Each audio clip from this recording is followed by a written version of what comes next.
United front was determined this morning that we had a meeting for, and not to tattletale, but 0 members of Team Clark were very present for that. But no, we were just we had a very that really needed to be mentioned. That was ridiculous. That was childish, and Sabrina had to let it be known. I don't really think that was necessary. She tried to laugh it off, but Sabrina's not feeling you saying that. You ever seen someone try to hijack a movement, throw shade, and accidentally expose their own jealousy all in under 10 seconds? Yeah, that was Kelsey Plum at the 2025 WNBA All-Star press conference. She sat there smirking and said, not to tattletale, but 0 members of Team Clark were present. Then she tried to laugh it off like it was cute. It wasn't. Sabrina Ionescu's eye roll, instant classic. That wasn't just side-eye, it was a full-body rejection of Plum's pettiness. And Caitlin Clark? She wasn't even there, but still clapped back in a way that ended the entire conversation. Let's break it all down. Kelsey Plum didn't just speak. She detonated a PR bomb at the All-Star Game press conference. Sabrina Ionescu did not like this shit, by the way. And you can just see, even with the way Sabrina Ionescu's reacting, she's like, what did you just say? With one slick line, 0 members of Team Clark were present, she dragged the entire mood of the room down to middle school cafeteria gossip. The moment was supposed to be about unity.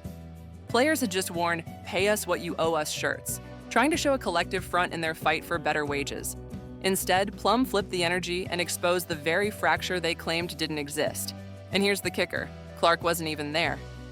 She was at home nursing a groin injury, completely unaware she was about to be thrown under the bus. The whole thing came off as planned, strategic and bitter.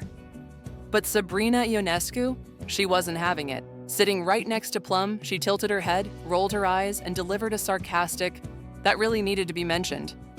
Now, Sabrina Ionescu quickly, swiftly, and in a hurry, kind of tried to stop Kelsey Plum from taking these little shots, but she didn't care. Boom.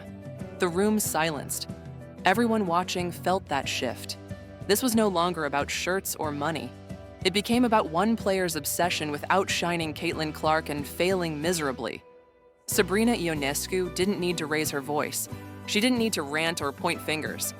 All she had to do was roll her eyes and drop a subtle, savage line, and it told the entire world exactly what she thought of Kelsey Plum's jab. That really needed to be mentioned, she said, with sarcasm dripping off every syllable. The press chuckled nervously, but the tension in that room? You could cut it with a knife. Ionescu had been selected to Team Clark before Caitlin's injury, so there was loyalty there. And when you saw her reaction, it wasn't just annoyance, it was disappointment.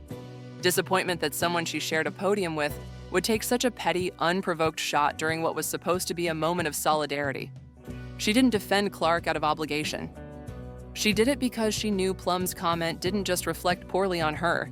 It made the entire league look small, unprofessional, divided. And in that one moment, Sabrina Ionescu came off as more of a leader than the so-called veterans trying to take charge. Let's be clear, Sabrina didn't just check Kelsey Plum, she exposed her. While all this drama unfolded at the podium, Caitlin Clark was at home, injured, recovering, and minding her business.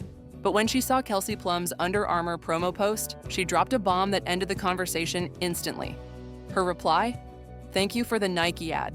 6 words, just 6. And that was it. No rant, no quote tweet, no drama, just surgical precision. See, Plum is sponsored by Under Armour. Clark, Nike. And by taking that public swipe at Clark's team, Plum indirectly gave Clark's sponsor more attention than her own. That's next-level mental chess. It's like Clark pulled a Michael Jordan, making her haters work for her brand. And what makes it even more brilliant? Casual fans probably missed it, but the real ones knew. People in the business knew, and everyone in the WNBA locker room definitely knew. This is what separates stars from superstars. Clark didn't even attend the All-Star weekend, and she still managed to dominate the headlines, outclass the haters, and remind everyone who the real face of the league is. Kelsey Plum tried to be cute. Caitlin Clark finished her.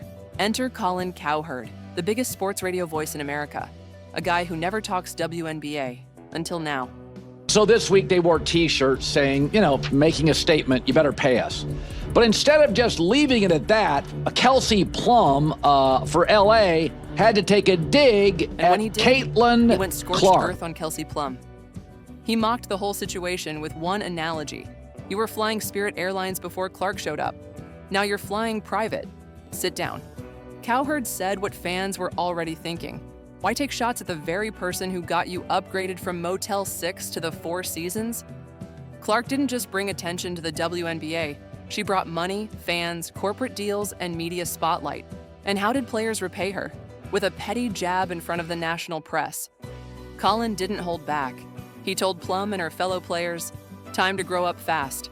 He wasn't defending Clark because she's a golden child. He was defending her because she's the only one keeping the lights on.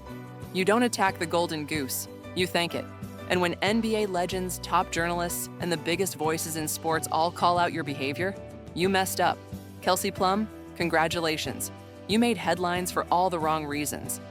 The message was supposed to be clear. Pay us what you owe us.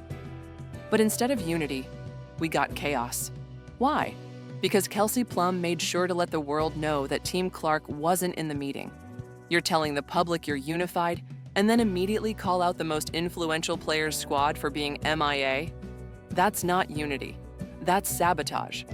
Players like Aja Wilson, Nneka Ogwumike, and Breanna Stewart, all high-ranking union voices, helped organize the movement. So how did Team Clark miss the memo? That's not a coincidence. That smells like a setup. And think about this. These shirts were already printed, already laid out. Team Clark walks in and suddenly has to wear them under peer pressure. No notice, no prep. That's not solidarity, that's social engineering. So now fans are left wondering, was this a protest or a trap? Plum's comment pulled the curtain back on everything. This wasn't organic. It wasn't spontaneous. It was coordinated, and half the league was left in the dark. And when Sabrina Ionescu threw shade with her eye roll, it was because she knew. This united front was nothing but a photo op. Let's just say what everyone's thinking. Kelsey Plum's little tattletale moment wasn't about missed meetings. It was about missed spotlights. Plum knows what Caitlin Clark represents. Money, power, fame, everything Plum wishes she had. And instead of teaming up with Clark and rising together, she chose to take a cheap shot to claw some attention back. But it backfired. Badly. You don't grow the league by tearing down your best player. You don't gain fans by exposing petty locker room drama in front of cameras. And you definitely don't raise your market value by acting like a jealous high school rival. What's really ironic is that Clark has done nothing but help the league. She's helped bring eyes, sponsors, and sold-out arenas. And in return, she gets tripped, elbowed, and now slandered. Meanwhile, Plum sits on a stage giggling at her own insult, like she just did something heroic. It wasn't brave, it was bitter. It wasn't leadership, it was insecurity. And fans saw right through it. Let's get to the facts. When Caitlin Clark pulled out of the All-Star game, ticket prices dropped by 50%, from $121 to $64. In hours. You think that's a coincidence? You think fans were flying to Indianapolis for Kelsey Plum? Clark isn't just the most popular player in the WNBA. She's the only player moving the needle. TV ratings prove it. Merch sales prove it. Attendance proves it. Plum's team wants more money. They wear shirts demanding it. But without Clark, there's no new revenue. No sold-out arenas. No corporate sponsorships flooding in. So when you take a swipe at the person writing your future checks, that's not just disrespectful. It's delusional. You want to be taken seriously in negotiations? Stop undercutting the star that gives your league leverage in the first place. Clark's value isn't a mystery. The numbers don't lie. And every time she misses a game, the entire league feels it. That's power. And Plum just tried to slap the power in the face. When three-time NBA champions speak up about WNBA drama, you know it's serious. Michael Jordan's former teammate flat out called Plum's behavior embarrassing. And he wasn't alone. Legends like Shaq, Barkley, and even media giants like Stephen A. Smith have rallied around Clark. They understand what she means to the game. They understand her importance. But more importantly, they understand business. When you have a once-in-a-generation draw like Clark, you protect her. You lift her up. You don't drag her down in press conferences to score brownie points with bitter teammates. That's why the NBA thrives. They know how to support stars. The WNBA, still learning. And now, they're learning the hard way, with legends roasting them on national TV and millions of fans watching every misstep. Plum didn't just poke the bear, she woke up an entire army of voices that now see what's going on. and they're not siding with her. While Plum runs her mouth and looks for sound bites, Caitlin Clark continues to play chess, not checkers. She doesn't need to rant. She doesn't need to tweet. She doesn't even need to be present. Her silence makes more impact than Plum's loudest mic drop. Because when it's all said and done, Clark's actions speak. She shows up. She sells out arenas. She handles attacks with class. She represents the league with dignity, even when her peers don't. And that's why fans love her. That's why legends back her. That's why brands want her. She's not here for drama. She's here to dominate. Meanwhile, Plum is out here losing fans, losing credibility, and looking more desperate by the minute. One is building the league. The other is tearing it down. Let's be honest. The WNBA has a serious cultural problem. When your own players attack the person responsible for your growth, that's not just toxic, it's suicidal. You cannot build a league on bitterness. You cannot sell unity while stabbing your biggest star in the back. And you cannot convince sponsors to invest while your veterans act like high schoolers. This isn't about Clark versus Plum. This is about professional standards. This is about knowing when to put ego aside for the good of the game. Caitlin Clark has handled every attack with grace. From being fouled, snubbed, insulted, and now publicly called out, she's taken it all and still supported the league. But how long can she keep doing that before she says enough is enough? The WNBA needs to choose. Do they want drama or do they want greatness? Because as long as Kelsey Plum keeps taking shots, she's not just hurting Caitlin Clark, she's hurting everyone.